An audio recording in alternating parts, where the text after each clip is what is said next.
Hello class 7, this is Kaushalya Rajpurohit, your English teacher, and today we will be continuing the chapter The Stolen Bacillus, right? So today we will be finding out what happened, right? So in our last video we saw that the man ran with the cholera and the bacteriologist is chasing him.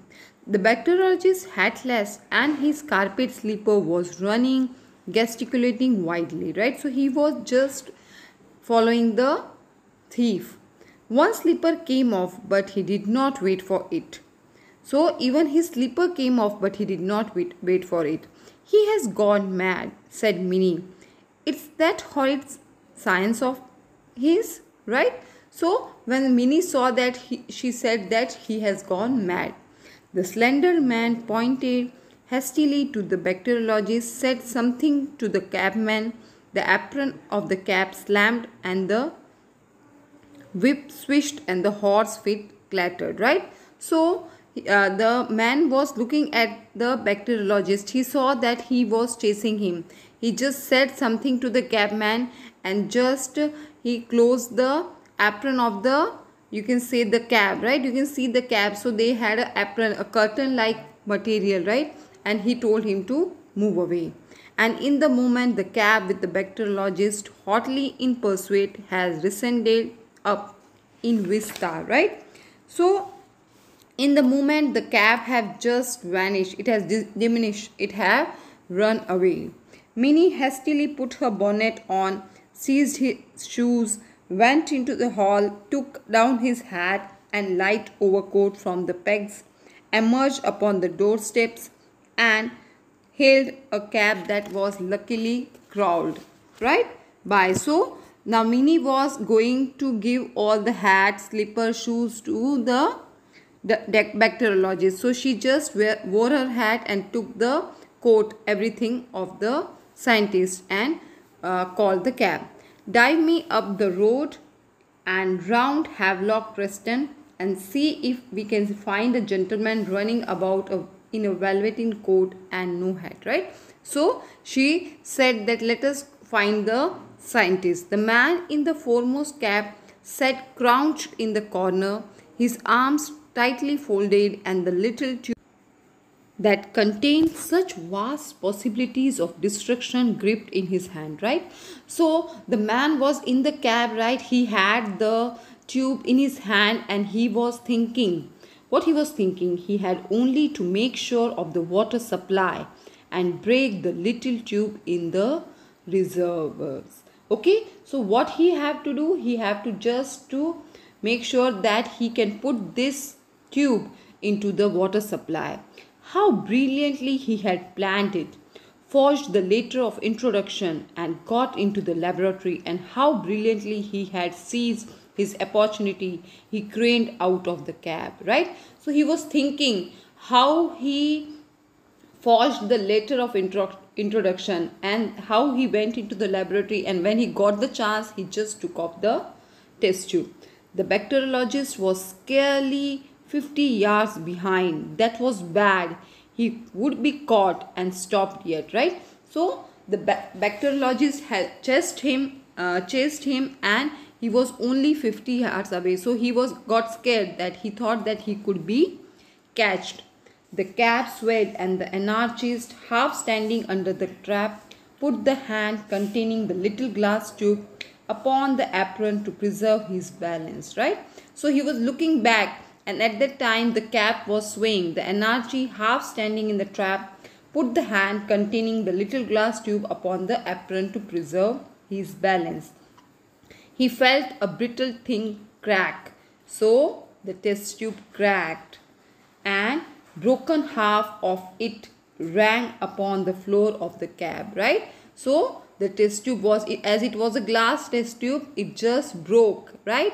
And everything was on the floor of the cab. He fell back into the seat with a curse and stared dismally at 2 or 3 drops of the moisture on the apron, right? So now he was very sad. He was cheerless because the thing was fallen down. The test tube had cracked. So he was thinking. He shuddered. He was shook. He was thinking, now what can I do? Well, I suppose I shall be the first. A little drop was still in the broken end of the tube, and he drank that to make sure. It was better to make sure. So, what he got? He got an idea. He thought to drink the virus, right? Think to drink the bacteria and get himself infected. Then it dawned upon him that there was no further need to escape the bacteriologist, and then he thought that he had been successful. Right now he will be spreading the disease to everyone, right? So he thought that now there is no need to run, right? He can face the bacteriologist because he was successful. He stood on the pavement with his arms folded upon his breast, awaiting the arrival, right? So he just came out of the cab, stopped the cab, came out of the cab, and then he was waiting for the bacteriologist. Vive anarchy, you are too late, my friend. Now, vive anarchy means long live anarchy. You are too late, my friend. I have drunk it. The cholera is broad. Okay, so what he said? I have already drunk it. You are late, right? So now you can't do anything. The bacteriologist from his cab beamed curiously at him through his spectacles, right? So the bacteriologist was in cab. He also took a cab and he was chasing the man. But now he looked at the man and he was thinking something. You have drunk it? An anarchist? See now. He was about to say something more and then he checked himself. Okay, so he got to know that he was an anarchist, right?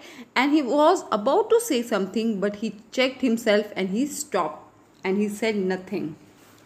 A smile hung in the corner of his mouth. He opened the apron of his cap as if to dissent, at which the anarchist waved him dramatic farewell and strode off towards the Waterloo Bridge, carefully jostling his infected body against as many people as possible, right? So the bacteriologist had a smile, right? He was contained. He was not tense. He opened the apron of his cap and kept on looking at the anarchist. The anarchist was going jostily, pushing roughly himself to all the people so that he can infect many people as possible, right? Because he was confident that now he had drunk the cholera and he will be infecting others too. The bacteriologist was so preoccupied with the vision of him that he scarcely showed the slightest surprise at the appearance of the Mini upon the pavement with his hat and shoes and overcoat. Now the bacteriologist was thinking about anything and he didn't notice. He was not surprised looking at the Mini which was there with his hat and coat. Very good of you to bring my things, he said, and remained lost in contemplation of the receding figure of the anarchist, right? So he was thinking of the figure of the anarchist and he was looking at something, right? He was thinking of about the anarchist. You had better get in, he said, still staring. Put on my shoes. Certainly, dear, said he. He was still staring at the anarchist and he was not bothered about what Minnie was saying. And then he just put on his shoes. You see, that man came to my house to see me and he is an anarchist. No, don't faint or I cannot possibly tell you the rest, right? I wanted to astonish him, not knowing he was an anarchist, and took up cultivation that was new species of bacterium I was telling you of, right? So now the bacteriologist is telling Minnie that he wanted to surprise the man and he was not aware that he was an anarchist, right? So he showed him the new species of bacteria which he was making and then he just stole it and went away, right? So this is what happened. What was stolen was not Bacillus, it was a bacterium. After he ran away with it to poison the water of the London, and what he and he has swallowed it.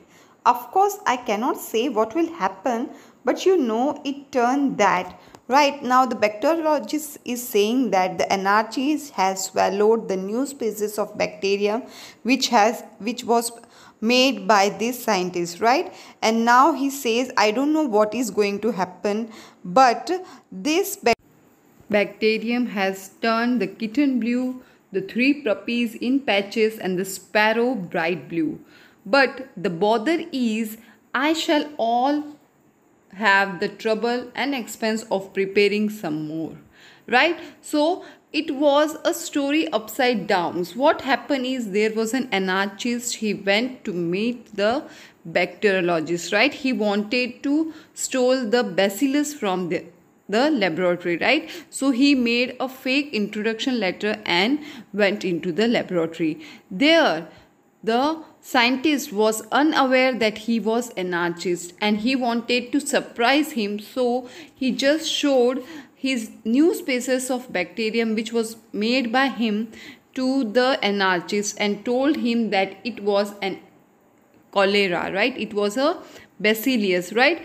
And the anarchist took the chance and just stole it, and now he has drank it, he has swallowed it, and he wants to spread the cholera with many people, as many as people he can, right? But it is not the bacillus, it is a simple bacterium which was turning kittens, puppies, everything into blue. So the scientist is saying that I am not bothered about the city now, I'm just bothered to have the trouble and expense of preparing some more this new bacteria, right? So likewise, the anarchist was about to have a biological war.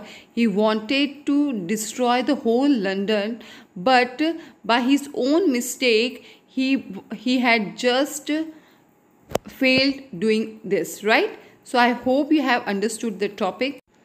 Thank you.